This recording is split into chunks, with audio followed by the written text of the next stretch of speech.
up, everybody? We're ready to get started here. Tuesday night.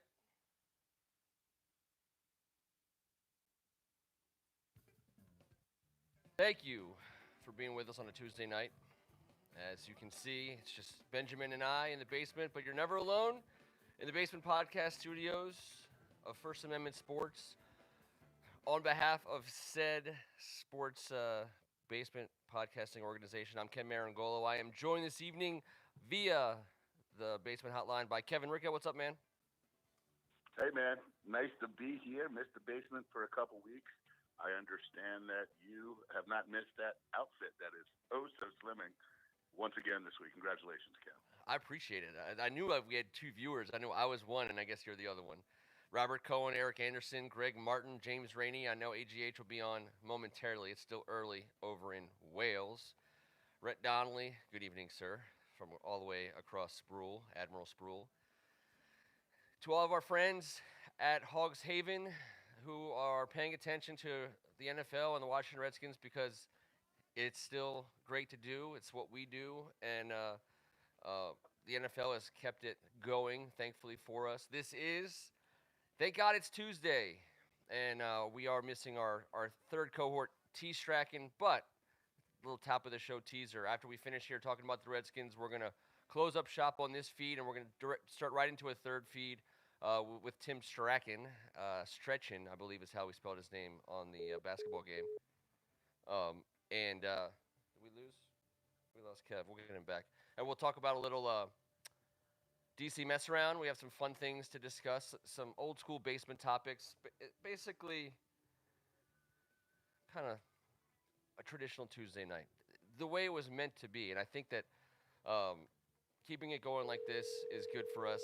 I'm gonna let y'all hear the ringing. We're gonna get Kevin back on the line. Am I back? Oh yeah, you're back, sir, all the way back. It's a one man. Usually, as everyone who's watching knows, usually we have an offset producer and an entire screening room with a bank of phones. And so as all the lines come in, then they kind of tell me in my other ear who's talking. In this case, I got to do all those things. AGH, Nasta. Real fast, James Rainey. I know you speak for so many people who are watching these video game simulations. I'm not one of them. I'm not a video game. I'm not a video game watcher. I'm a video game player. I'm addicted to playing video games. My name is Ken Marangolo. I'm addicted to playing video games. That's a straight up fact. But I can't watch. Kevin, Am I on the right podcast? I mean, Kevin, you're not a guy who likes to sit around watching other people play video games, is my guess. Oh my God! I'd rather punch myself somewhere that hurts real bad. Okay, all right. So we're kind of in the same boat. Greg Martin. Eric Anderson. That's Bushmills Blackbush. Greg Martin. We're talking very briefly about the phenomenon of simulated video games, which I'm just staying away from. But Ken and James are having that conversation. Yes. That's right. Well, let's get right to it. Let's talk a little bit about where we are right now in Redskins Nation. And I think you can't talk about that without talking about Ron Rivera. And I'm not here to – maybe I am here, Kevin, to be just a huge Ron Rivera guy. But I know you are too. We don't have to talk a lot about Ron Rivera. Maybe like the week in Ron Rivera. Do you have any Ron Rivera updates for us since the last time we talked, Kevin? I just love the way he just cold gives everyone just talk to the Rivera hands. He's not having it. He's not wasting his time with any of the drama. He's not. It's not his thing. He cares about winning. This Jason Locken for us stuff that's coming out. I can't imagine a greater distance between two objects than Ron Rivera and Locken for his insider information. So that's something that we had to worry about in the past. His hair salon conversations that we no longer have to talk about anymore because we got Ron Rivera. So I don't know if that's a recent update, Ken, but I just think the guy's a badass, and I love the direction he's taken us in. No jerks. It's a no jerk policy. No jerk policy. And so far, so good. I'm intrigued by I wonder where he gets his hair done. I guess at this point is what you really have me wondering. But at the end of the day, Ron Rivera doesn't suffer fools, And I think Dan Snyder is one of those fools he won't suffer. And that's, again, that's the latest and greatest on Ron Rivera. The era under Ron has continued to go swimmingly, um, and the NFL calendar trudges on.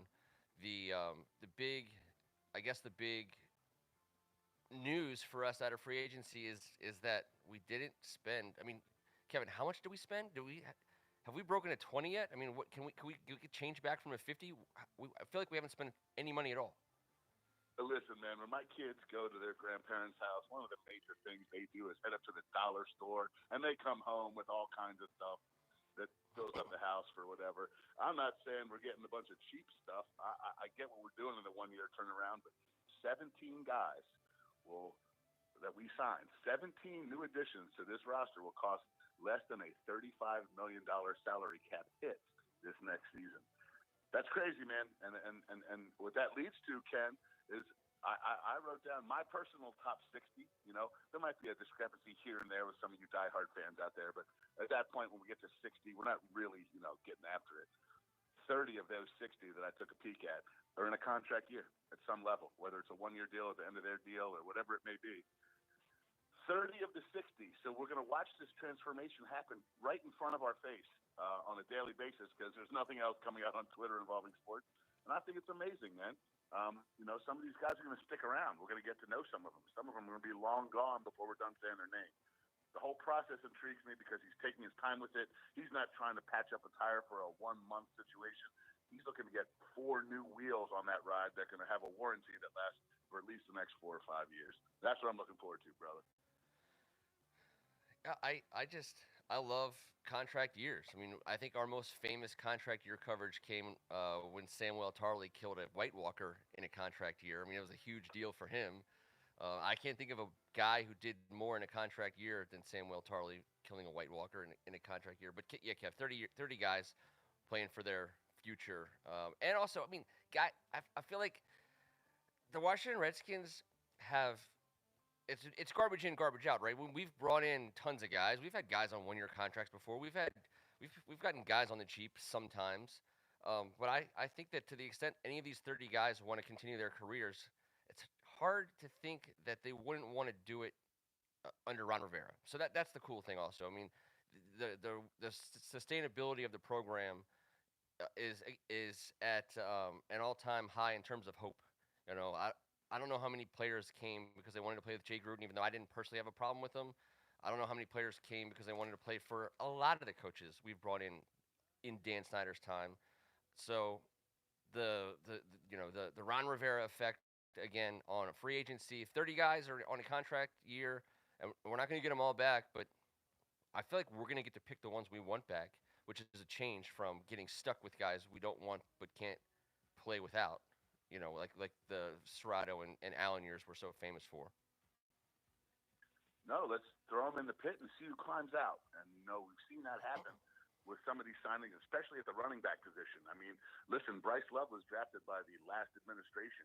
I have high hopes for Bryce Love. I know you do too, Ken. But let's not mess around here.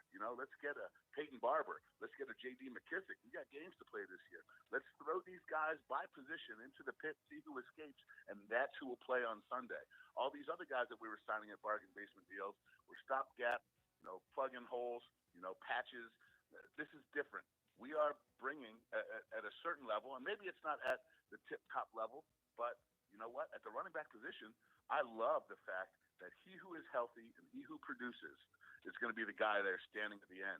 And one of the things that you'll notice about these 17 new guys that we brought in, Ken, the average age is 26 years and 5 months. Yep. For these guys coming in. They have all played off their 4-year rookie deals, or some of them have been undrafted free agents off their 3rd year that are coming in. That's obvious. The game plan is obvious. Let's get experienced guys entering into the prime who have had 4 years of not college, but the hard knock life school of the NFL. And now let's let those guys compete. Guys that have maybe 4 or 5 years left to do it. They're fighting for their livelihood. What better way to start this positive culture than to bring that group of guys in at that age with this amount of experience, looking to Ron Rivera to prolong their careers. And I think that's huge. Well, and not to mention that a real rebuild isn't a 1 year plan. So the Dan Snyder era has been marked by this denial that we're ever in a rebuilding period or that we ever even need to rebuild. He was always reload, not rebuild, even though he didn't even say that right. He just bought guys like Hainsworth. So for Ron Rivera to come in and for us to make the wrong kind of splash in free agency would have sent the wrong message in terms of this thing is actually getting blown up by Ron Rivera and rebuilt. And I don't know how many of those 30 guys will be here. My guess is probably not many, because how much money are we going to have in salary cap space? I mean, because next year is the year, right? Next year, the free agency period for going into the 2021 season. I mean, we have enough money to do whatever we want. I mean, and that's when we need players to want to come play for Ron Rivera, because we can literally get the 2 or 3 top line guys next free agency if they want to come here. I mean, amazing players, at top of the market. I agree, man. And we both know this salary cap is going to escalate by what some say $40 million next year. We're sitting in a position right now, sixth in the entire NFL, with somewhere in between 28 and 32 million, depending on where you read or where you check it out. But you know what? Let's not be afraid to be great by getting this done the right way. Let's not be afraid to be great. And I think that's the one thing I love to hear Ron Rivera say. Let's not be afraid to be great. Let's get out there this year. Let's get these princes of pugilism. Have them go at it, fighting tooth and claw for this position. Like you said, the majority of them won't be around next year. But you know what? A couple of them will. A couple of them might settle into a deal. Who knows? Let them have at it. Let's see what happens at the end of it. But let's not be afraid to be great. Come out of our corner with our chin at our neck, taking off on all punches, fighting for everything we get, and let's see what Ron Rivera can do with a team like that, with a team of guys like that. And then watch what happens when the free agency thing opens up a year from now, and we've got, maybe plus $100 million. Now, there's a couple of our guys we need to take care of, but we I'm can. very excited to watch this whole thing unfold. We'll have enough money. I mean, some people are saying $125, $130 million in open salary cap space that you can almost count on, because we're not re-signing Alex Smith. We're not re-signing some of these players. There's dead money that comes off the books, and so Kevin, I'm kind of trying to work us through in the most logical basement fashion possible. So we're talking about Ron Rivera leading the charge, free agency being an underwhelming kind of in the headlines, but meaningful in the sense that from the standpoint of year one of Ron Rivera, it's going to be a battle royale, octagon style, and the people that come out standing and they want to be here will be what draws free agents next year when we're going to have a lot of money. But that plus whatever the Redskins do in the draft. And so that's like the big story right now is the Redskins at number 2. Now we've, as has everyone else, beat up the idea of whether you should stay for Chase or trade down for additional talent. Kevin, you and I agree that Chase Young probably won't disappoint you in any way whatsoever and will very likely be a dominant football player on week 1, right? Yeah, I wish Carl Pickens never got his nickname because this guy's been the truth. I've seen him play since he was a 9th grader. A lot of people give us a hard time for wanting him because he's a local talent. Mm-hmm. Well, I don't want him because he's local. I want him because I know a lot of the people that have been his coaches. I know his godfather. I know the group that he surrounds himself with. We know him. This isn't just some regular homeboy. This is our guy. I understand what type of level of class, human being, individual he is. He's not out looking for fun. He's not this party guy. He is a stay-at-home, nutrition, devoted, hardworking, weightlifting, football junkie who loves it. And I've watched his career. We watched him at DeMatha a couple years ago in that St. John's game, Ken. He dominated. He was going up against a 5-star offensive tackle that day. Yep. And, sometimes the stars get lost in the sky in high school, but not his. Not Chase Young. He was part of produced at every level. Goal line stand, right? I was going to say, we watched him on more than one goal line stand for DeMatha. If I'm not mistaken, they lived and died, but mostly lived by goal line stands, right? When they show Hall of Famers right before they give their speech in Canton, and they have high school highlights of them, as part of the package, That's what his looks like against the top competition in the country, against the top offensive tackles in the country. Yeah. He was dominant from the jump, and he did not stop, and we all saw it. Yep.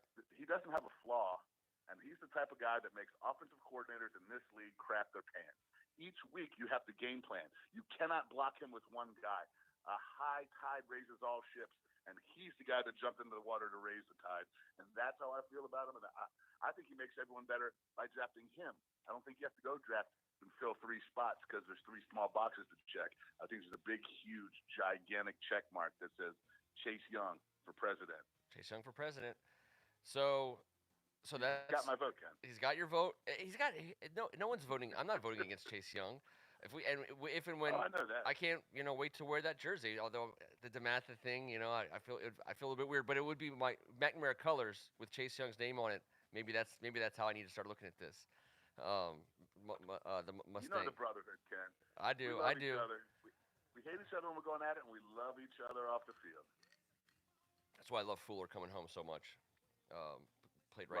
Played literally right up the street from where I'm sitting right now. It's funny that you talk about those high school games with these players. So, folks who don't know, Kevin and T and I get to cover high school football amongst all other high school sports from the Washington Catholic Athletic Conference. And these players, again, you're talking about Stephon Diggs, Kendall Fuller, Chase Young. We could go on and on about guys who've come from our league, and that's why it's like if we take Chase Young, I'm not thinking it's this lottery ticket. We hope he's good type guy. I know exactly, as Kevin says, we know exactly who he is. You can pretty much bank on the kind of player he is going to be right out of the gate from the get-go, and at a position that, in all likelihood, is the most important position on the defensive side of the ball in modern football. I get all that. Hey, brother. Yeah, but go ahead. Before we go any further, I just want to get this one thing out. I hope I'm having a hard time picking up here. But Chase Young, he played a year after Nick Bosa left. Mm-hmm. Every offensive coordinator in the Big Ten had a game plan for Nick Bosa. You had to chip him. You had to find out where he was. He lined up all over the place. Obviously, Ohio State did the same thing with Chase Young. His versatility is bizarre, but after Nick Bosa left, he took those game plans head on, as an unproven guy. Nick Bosa was coming into that season ready to rock and roll. Chase Young took those game plans on and dominated. He was double-teamed at every second. No one blocked him with one guy, and he still had that amount of success. He still went bonkers, and he did it from the 3 technique and 3rd and long. They put him down. He did it from the 4-3 outside. From the 4-3 DN position. They put him at the outside linebacker and rush him to the other side. So if there was a weakness or maybe a freshman coming in at right tackle, they move him over to left. He was the ultimate chess piece, and he did all that with all the attention already on him and all the hype. I'm not sure what else he had to do to garner all this, but I don't think there's many game changers like this that come along in a draft all that often, and I think he's one of them. And I can't imagine having to watch him play for someone else, especially the Giants, if we passed on him. I know. It freaks me out to think about. I know. I don't want to see him play in Giants blue either. But as a counter argument, and I've said, not only am I waiting for the phone to ring and going to answer the phone when it rings, but if, for example, as we talked about earlier, and as we've been talking about for months, if Miami Dolphins get serious about moving up, and by all accounts they are, the report today is they'd be willing to move up to number 1 to guarantee they get their guy, which freaks me out because once again we'd be in the wrong spot to cash in. But then and our consolation prize is Chase Young, so no one's upset. But if they give you 5, 18, and a top of the second round pick, 39, I would like to think we could get more than that, but I would take that. I would draft the 5th best player, the best player on the board at number 5. I draft the best player on the board at number 18. And Kevin, here's what I think. Again, to connect the dots, because for me, it's not just about trading away Chase Young and getting a bunch of unknown whoever I can get at those other places. I think about the recruiting aspect of adding an offensive lineman and a wide receiver to this offense, specifically because of the wide receivers that we might be able to get. See, this is where you're going to get in trouble with me, Ken. I would take 5, 18, and 39, and of those three picks, now before Kevin, let's just agree because I think we do agree right away that we're not getting a starting tight end in those three picks. I don't think so. I don't think you think so. You want to just agree on There that? might not be one. Yes. Okay. So my wish coming into this draft was to use our ability to collect trade resources on a tight end. I'm losing faith in that. So let's just put that on the side. And Rhett, I am saying I would take 5, 18, and 39, Rhett. So, but All right. Well, can I jump in real please, quick on 5, 18, and 39? Yep. Because I just want to ask Rhett, Ken, and everyone else on this board. I just want you to think about. All right. Well, maybe not everyone shares my opinion of Chase Young. I've watched as much film and read as much as I could in the last couple of weeks, and I tried not to. Let me just tell you what last year's 5, 18, and 39 would have been. Now, I know it's a different year. Yep. I'm just telling you. The most recent 5, 18, and 39 versus Chase. You got Devin White going 5th to Tampa Bay out of LSU. You've got number 18, Garrett Bradbury from Minnesota, a guy we were high on, an interior lineman, a center from NC State, and Sean Bunting in Tampa Bay, a cornerback from Central Michigan. Now, in my personal opinion, what Chase Young does in the football field is generational. Okay. Those three guys right there, 5, 18, and 39. Now, there's three other guys. If I'm the head coach of somebody, I'm going to say, that's real cute. They check those boxes at those positions that they say they needed. But free agency is based on need. The draft is best player available. And if you don't take Chase Young, you have gone against the number one rule of thumb. Okay, this is where I disagree. Best player available at the slots you have. Understood. I'm saying get more slots to get the best player available at those slots. I understand that means because you and I are arguing about that we're trading away Chase Young. The rest of the league is arguing about us trading away Tua Tagovailoa, however you say his last name. So I mean, I don't care about the rest of the league. I know, but that's the market. The market people. If someone trades up to take Chase Young, I will tip my hat to that team. But they're not. They're trading up for Tua, and the quarterback is what's getting us the value of the picks. And I would be willing to take the best player available at those three picks.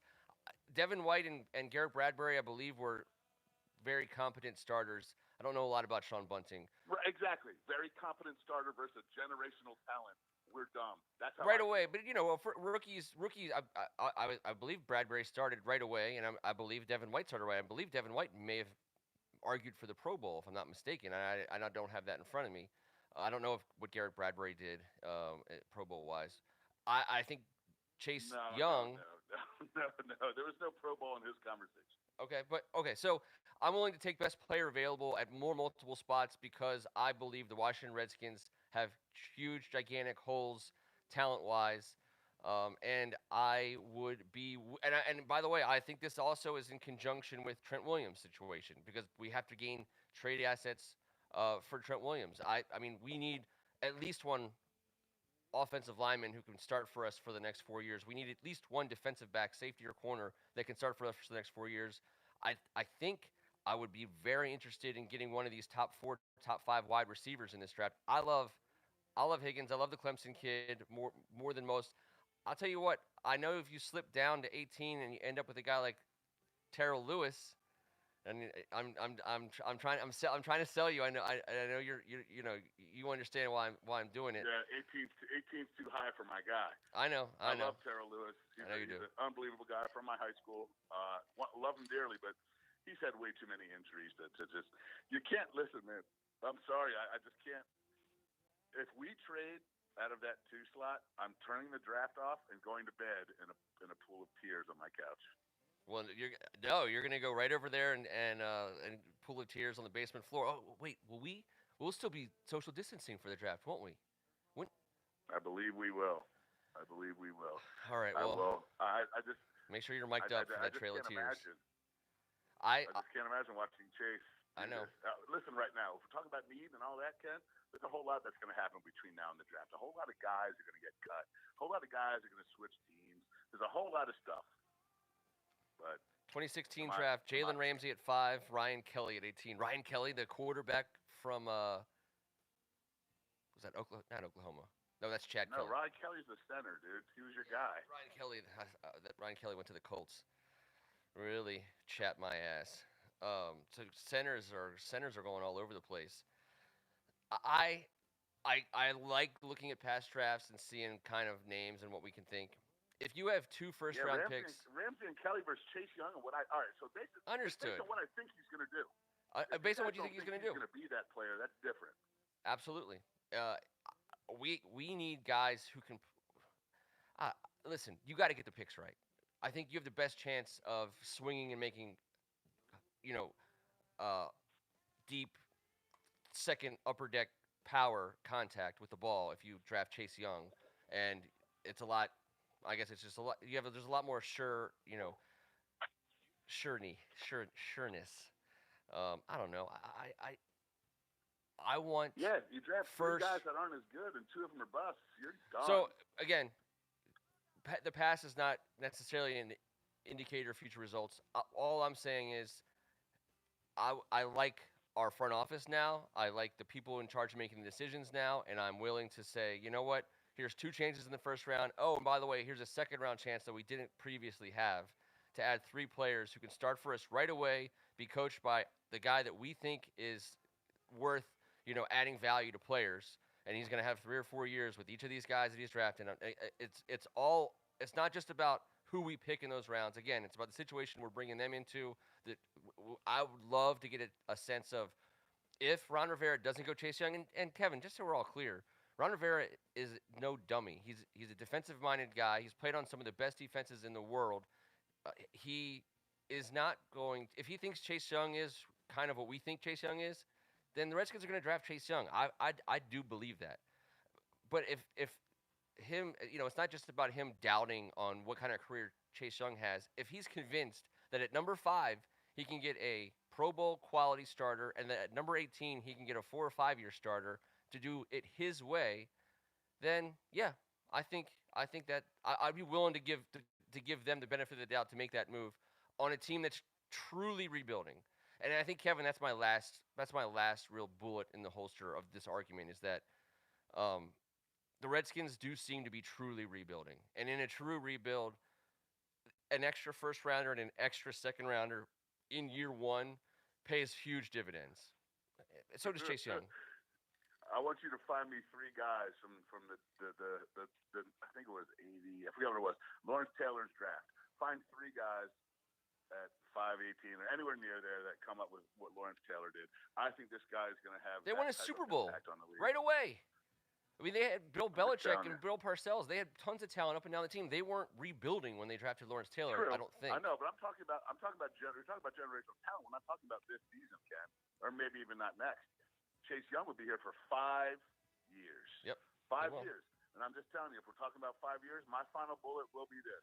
I think a lot of Redskins fans are skewed because of the RG3 number 2 situation. And you've heard me say this a million times, but I'm gonna say it one last time. The 8 guys that came back to the Rams, even though Jeff Fisher's a mayonnaise eating spoonful turd mustache, gross mustard on his shirt, disgusting individual. He marched out 6 of those guys. Not one of those guys made a Pro Bowl. And the Rams had 5 years from the time we made that RG3 trade of 5 losing seasons consecutively. Even the Redskins had 3 winning seasons, 2 NFC East titles, and 2 playoff appearances. Understood. After that. I think the RG3 trade to me is that's all I gotta say. The RG3 trade is a testament to nothing. It didn't make anyone better. It was a bold move for both teams that failed for both teams, really. Except the only thing you could say is the Redskins. We got probably one of our best Redskins memories of the last 20 years when we won 7 in a row behind an electric rookie who I believe did make the Pro Bowl, if I'm not mistaken. He was Rookie of the Year, though, yes, for sure. One more Pro Bowl than the rest of their 8 guys combined ever got. And they re-signed only one of them, and they never had a winning season. And RG3 still in the league. Good for him. Yeah. But, now, listen, I'm done with it. Obviously, you know where I stand, but I think it's a no-brainer. So that's just me. I love Chase Young. I won't be upset for 1 second if that's the guy we draft. But since I won't be wishy-washy about it, if Miami calls and gives me 5, 18, and 39 in exchange for number 2, I do the deal.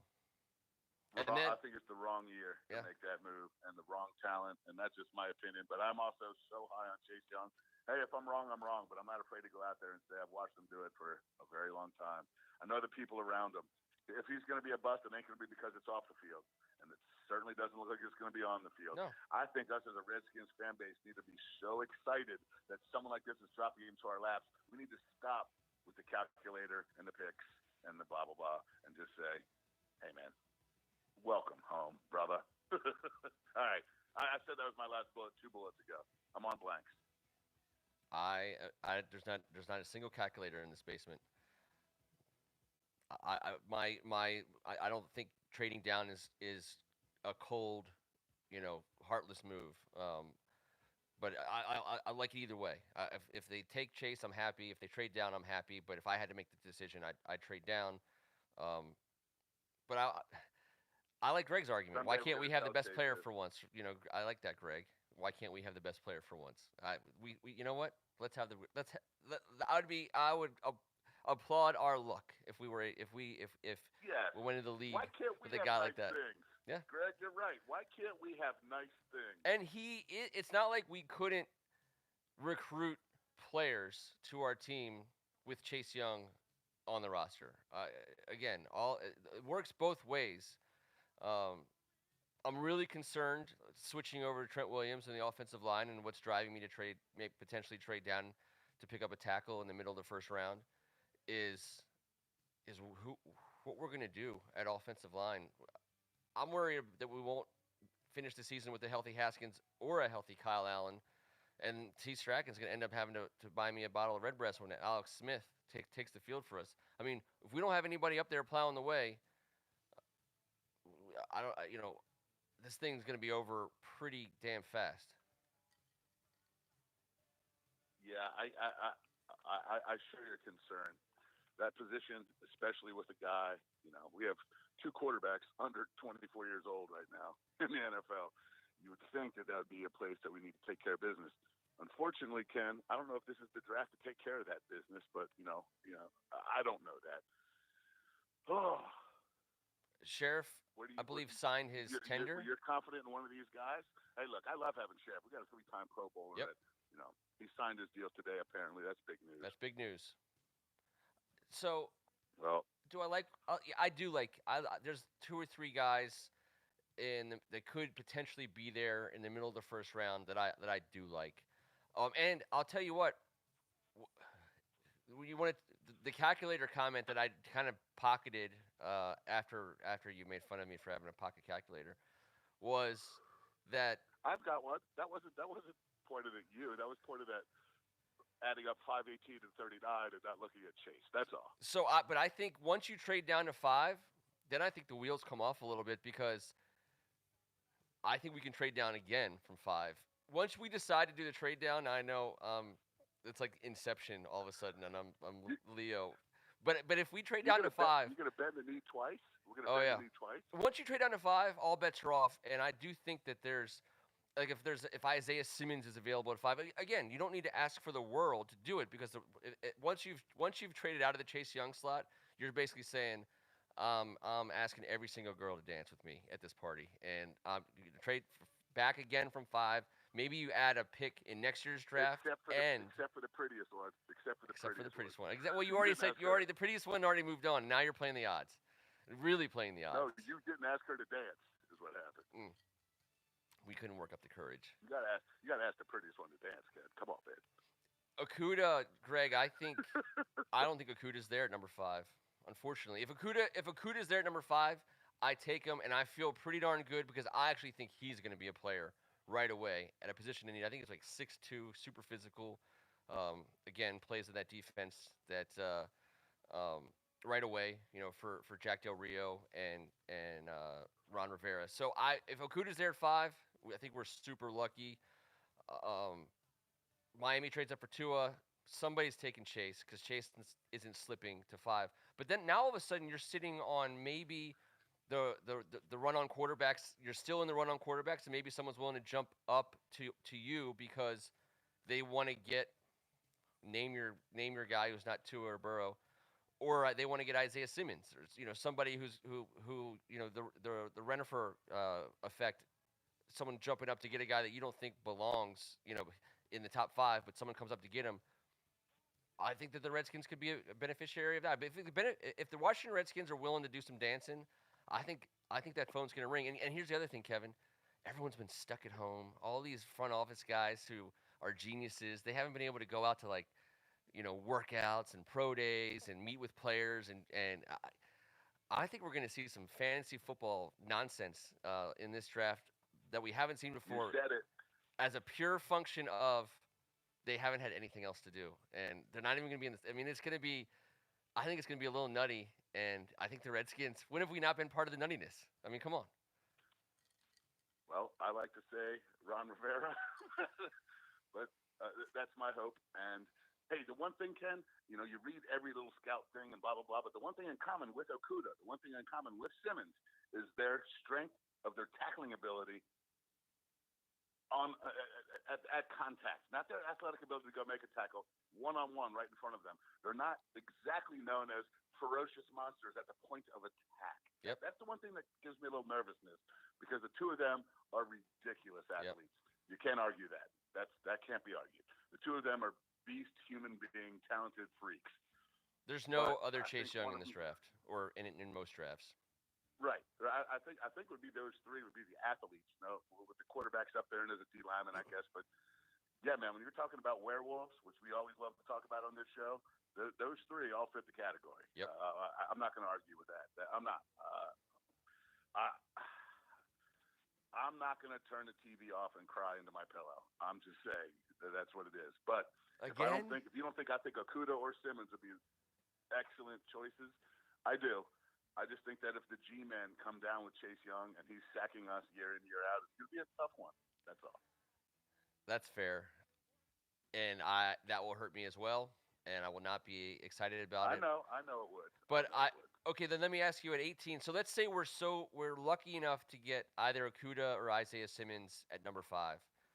And then you go down to number 18. Are you going to force one of those tackles? Or are you going to entertain the idea of one of these wide receivers? Ken, I'm not going to get off the cornerbacks right away. Okay. As I entertain one of the wide receivers, and I only say that because of their propensity to go after a big play guy. Obviously, we tried to offer the world to Cooper and didn't get it. So obviously, that's part of the game plan, to get some weapons for our guy. You look at Trayvon Diggs and Christian Fulton and C.J. Henderson. These are all corners, A.J. Terrell from Clemson, that are going to be right there in that mix at 18, I think. But, Jerry Jeudy is a pretty special guy. We covered his high school team. I keep hitting on that this past season. We sure did. This is a guy that he could get it done. I am not sold on this group of tackles. I'm not either. 5 either. of them out there. I know everyone wants to talk. The one guy that I would, Ken, Mekhi Becton. Everyone saw him run at 370 pounds. My only thing is, he's a week's quarantine away from being 400 pounds, as am I, and that causes some nerves. I love him too. I've probably more than I should. I think between him, I don't know, is it Kerfels? I'm trying to think of the name. Who's that? Oh, Wirfs. I called him Kerfels. Tristan Wirfs, the Iowa guy. I mean, how often do you go wrong getting a tackle out of Iowa? He's a giant of a man, 6'5", 320. Came out early. He's super athletic. They got him playing right side and left side. Obviously, we need him to play left side for us. He's got a wrestling background. This is something we loved about Sheriff. I like him. I don't know that he's there still at 18. I think is the problem. I think he's probably gone. Probably gone right before Becton. Andrew Thomas, who was the. Yeah, but Ken, sorry, I'm going to jump in real quick. Yeah. I'm sorry, it's getting a little cut off here, but a lot of people have him, Tristan Wirfs, the Iowa guy, projected to be a right tackle guard. We need a left tackle because Morgan Moses isn't. And They got Wills. Some people have Wills projected to be a right guy because he was a right tackle at Miami. At Alabama the whole time. His whole career, he's played right tackle. Now, I know Alabama's a little different, but it makes me nervous that we're going to draft a guy to play left tackle that has never played there before at the college level. And it's easy to find negatives in all this when you just talked about Chase Young the way I have. That group of tackles makes me a little bit weary. That's it. Do we need one? Desperately. Yeah. But it also stinks to know that whoever slides in there isn't going to be as good as the guy that's been there for a decade, minus the last year and maybe a half a season for the couple previous. You will have guys in the second round. I mean, there will be there's still left tackles that are going to play left tackle in the NFL draft. I know by the time you get to the third and fourth round, a lot of guys who played left tackle in college are either going to be moved to right tackle in the pros or inside to guard. I think in the middle of the second round, you still have a possibility. I know that kid from Houston, Josh Jones, he's probably gone. I'll tell you my guy, and I think he's rated just outside of the top 20 on most boards. But I love T. Higgins. I think at 18, you can get yourself some T. Higgins, a 6'4" stud wide receiver. I've loved watching. He showed us what he can do with a talented thrower. I don't know that our guy's as good as Trevor Lawrence, but I know he can throw a deep ball, and I know T. Higgins can go down and get it. And with Terry McLaurin on the other side, that to me is exciting, and that to me makes up for the lack of what I think is going to be the lack of a stud receiving tight end. Yeah, and I think you're right about that, and that's what the market of this draft dictates. I'm just not sure that that means that we have to go ahead and do it. And by the way, let me just straighten this out. I'm not saying I want us to take this wide receiver, nor are you. We're just talking about the possibilities. The reason That's why right. I say wide receiver is because of our interest in an Amari Cooper. That shows me that we're looking to do something in that, and let Scott Turner do what Scott Turner does. And I think that was the beauty behind trying to get Amari Cooper and let him use this guy in this new offense. And what we're going to see, we're going to see some awesome stuff out of Scott Turner. Steven Sims needs to be the happiest guy on earth because how he's going to be used and what they do and how he plays to the talent available is pretty remarkable. So I'm not saying I want that receiver there, but I will understand that this new administration might. I also think it's funny that just outside of the top half of the first round is where you get to Jordan Love and Justin Herbert territory. And if the Washington Redskins can trade out of number 2 for Tua, I think there's a plenty of opportunity for them to trade out of what I think could ultimately be the Jordan Love, Justin Herbert spot in the bottom of the first round. 2 other names for you if we're picking somebody that's not a wide receiver. Xavier McKinney, the safety from Alabama, and C.J. Henderson, the cornerback from Florida. If you want to stay in, if you don't get Okudah, if you go Isaiah Simmons at number 5, but you still need a defensive back, C.J. Henderson 6'1", Xavier McKinney 6 foot. I don't know how if McKinney translates next to Landon Collins or not, but I know C.J. Henderson translates to a starting cornerback spot in the league. Christian Fulton would be your other guy from LSU. He's a 6 foot, 200-pound defensive back, and his teammate Grant Delpit, the safety, who's 6'3", by the way. The Grant Delpit, I love. We as Redskins fans, we love safeties, right? Especially big safeties. A 6'3", 213-pound safety is intriguing, and he has kind of an interesting thing to me because he can play any of the safety spots. He can cover. He's a cover guy. He loves to hit, and he's a playmaker, and he's got a huge body. And I know I'm not going to say it, but that's everyone knows who that reminds you of. If that was our second first-round pick, it would be reminiscent of last year when you got your franchise quarterback at the top of the round, and then you somehow snagged a super athletic, playmaking pass rusher in Montez Sweat, and we just kind of snuck him in there in the first round last year. I think if we were able to get a starting defensive back in the middle to bottom of the first round, and ended up being a safety that you could sit next to Landon Collins, I think that would be exciting. I agree with you, buddy. I also think I'm excited to see Sean Davis, a local boy coming out of the University of Maryland. We're about to see a very, very talented, freakishly talented individual who hasn't gotten to produce yet due to injury The Steelers were looking for him to be a big part of their plans last year, as he was the year before. This is one of those bargain basement signings. Although it was $5 million, but that, in this day and age, that's not overboard for a 1 year deal. That's one of those guys I think that could solidify that position. And him and Landon Collins have already been getting into it. Obviously, just like every safety we ever signed, who was his idol growing up? Sean Taylor. Yeah, We know that. we know that. That's why we have Landon Collins. You know that. I like keeping that Sean Taylor family in the secondary, but I understand injuries are a big part of it. Every Redskin fan does. I'm looking forward to seeing what a guy like Sean Davis can do, and I'm not certain that we draft over him right away. I think he's one of those guys we want to take a special look at. He wants to be here. He wants to be home. Just like a lot of these guys coming home. Just like Kendall Fuller wanted to be here. That's refreshing. They didn't want to be here because of the money. Kendall Fuller could have gotten his $40 million anywhere. Anywhere. Yep. He wanted to come back here. I want more guys like that. So I'm pulling for Sean Davis. And coming out of the draft, he was something that we talked about that we hoped we could get and bring back home to be solidify the safety position that we haven't had solidified as Redskins fans in freaking 25 years, aside from the guy.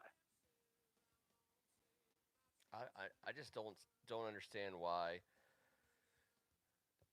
I guess I don't understand why people are so. I just hear this like malaise, this general.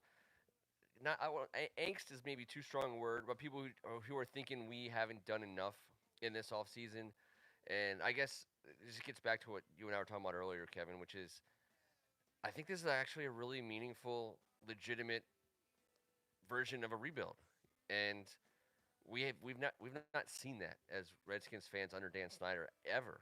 We just haven't. I mean, we've been burned to the ground, but in a much different, much more terrible manner than what Ron Rivera is doing. And as you said, the no jerk policy. If people don't want to be here, they're not going to be here. And you don't want him to be here. He doesn't want to work with them. Can't win with them. Doesn't want him. And so, Yep.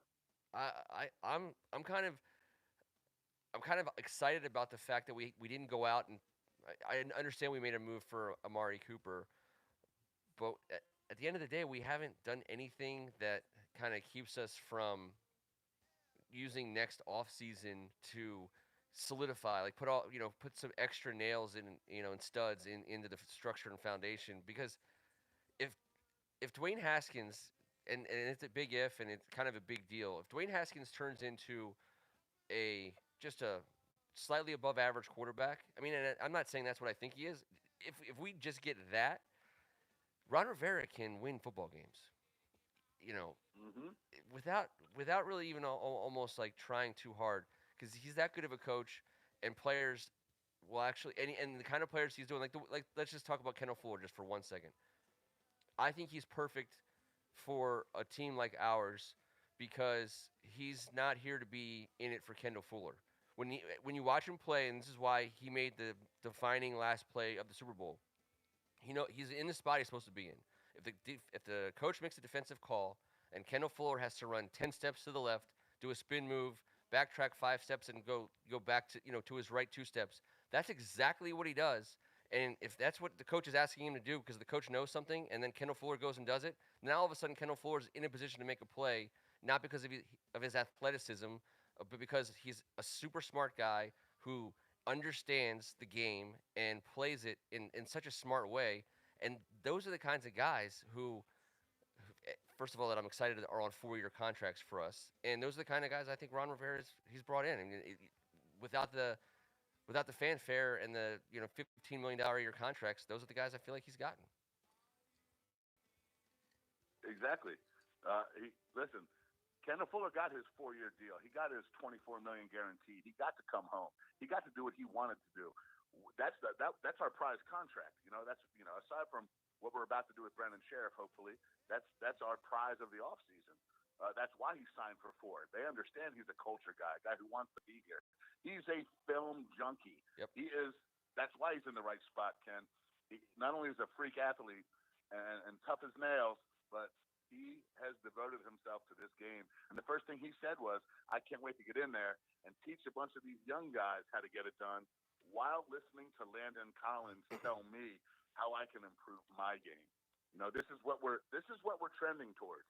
This no jerk policy is very simple. It's very simple. He hasn't lied about anything. Monte Nicholson didn't stand a chance. The first Nope. thing that happened was that we got rid of him. Dunbar in a contract year, chirping, gone.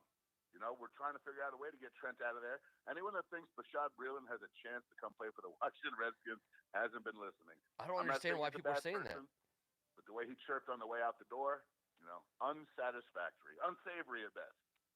You're not welcome. And I mean, I don't think. While I would draft Akuda at number 5 and make him a, starting corner right away, I don't think we need Breland. I don't think we need to pay what Breland is gonna want to be paid, and I don't think. I mean, I think we can fill the spot with guys we have that I'm much more interested in seeing play and get reps than Brashad Breeland. I don't hate Brashad Breeland, and I don't think No, he can play, but I don't think we need him.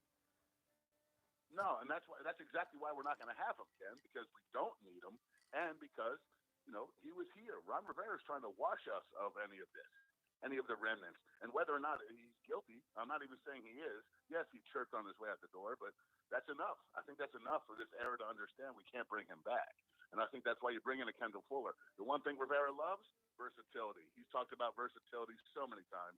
What does Kendall Fuller have? All of it, Ken. Everyone wants to talk about. I'm looking at AGH right now, saying where's he going to play? All of them, my man. Andrew Griffin Humphreys, he is playing all of them. He will play some slot. He will play out wide. He will play some free. There's a million things that a Jack Del Rio and a Ron Rivera can do with a Kendall Fuller. That's why we went and grabbed him right away, and that's what I love. That's what I love. And I know what you're saying, Greg Martin, about the versatility because we've talked about it in the past and it never ripped. But within this defense, it's a big deal. It's a big deal in this new NFL to have pros who can be versatile. Super Bowl champions who are versatile, not just guys that they say they're versatile at Southwest Missouri State. Yeah, and also Kendall Fuller's proven that. versatility as defined by we need you to play this position today, and the next one be like, oh, by the way, we need you to play this position today. That's not versatility. That's a team that doesn't have enough players to play the positions that they need. I think under Ron Rivera and Jack Del Rio, that's been our versatility. yeah, it's a terrible version of versatility. It's like not really versatility at all. In fact, whereas I think guys like we're talking about legitimately can play at different spots on the field. Again, just to say Chase Young's name again, he's a guy. He's an elite pass rusher, but he's versatile in that you could ask him to do a variety of things, and he can do them very, very, very well, like right away.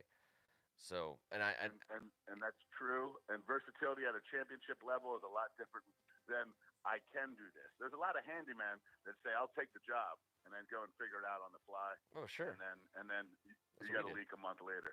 That's not what I'm talking about. That's the past. I'm talking about guys that have done it. And if you want to take a peek at Kendall Fuller's versatility for the Kansas City Chiefs this past season, that's the perfect example of what I'm talking about.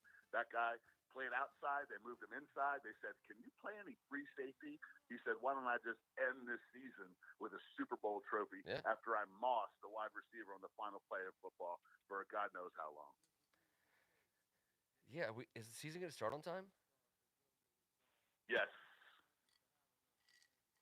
I'm giving my uh, don't make me not be able to get through tomorrow, Ken. I think the season's starting. Oh boy. I think the season's.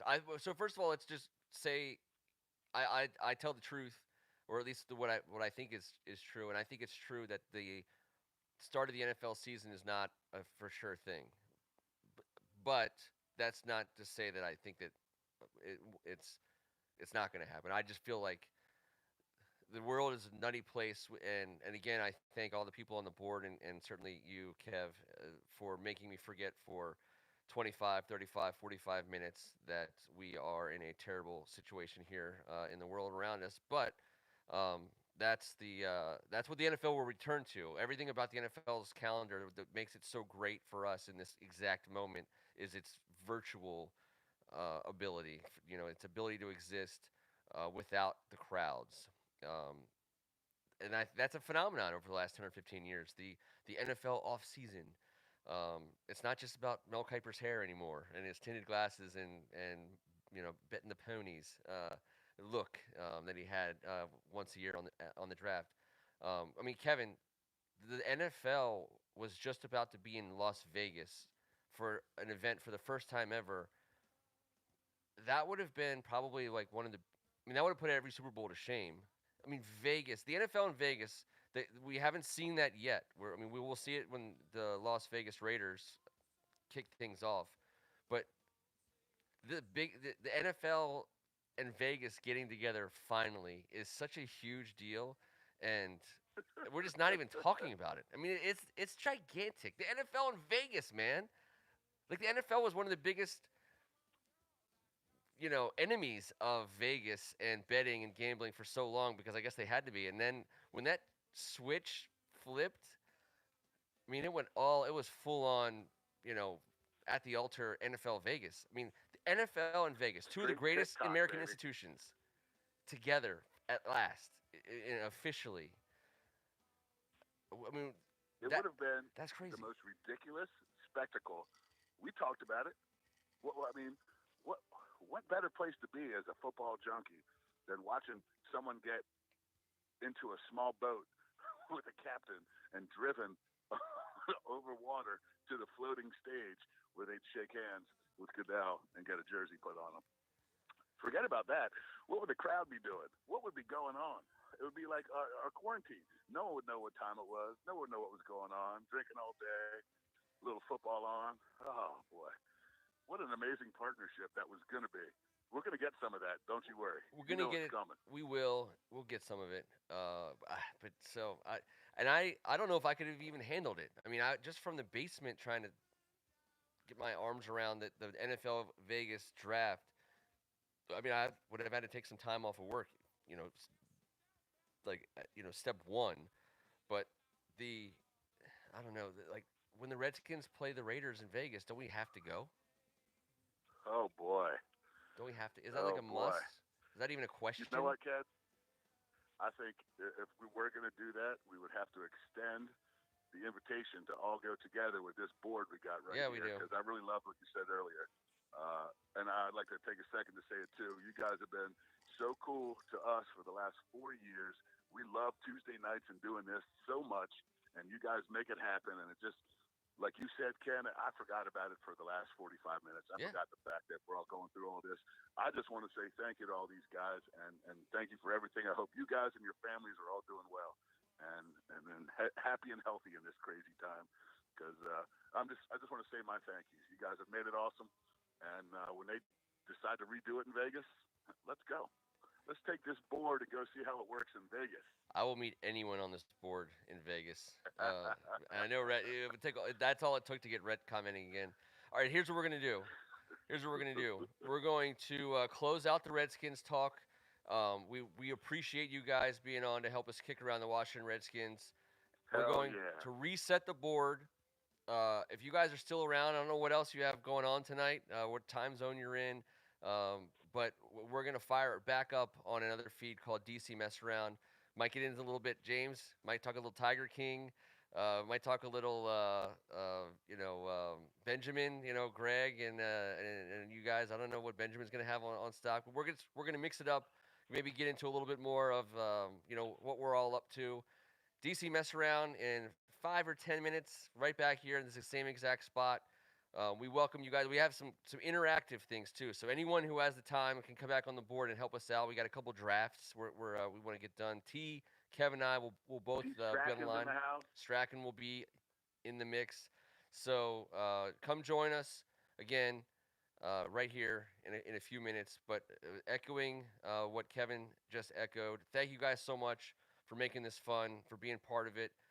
We are going to keep coming back no matter what, and we appreciate you guys joining us. On behalf of First Amendment Sports, he's Kevin Ricca. Hey, man, thank you guys very much. Stay safe. Stay in the house. Don't gain 400 pounds. And I'm Ken Marangolo, and this was Thank God It's Tuesday. Bathroom break, Eric Anderson. I love it. And a refill. Perfect timing. We'll see you guys next Tuesday right here. Thanks, guys. Still live, Kevin.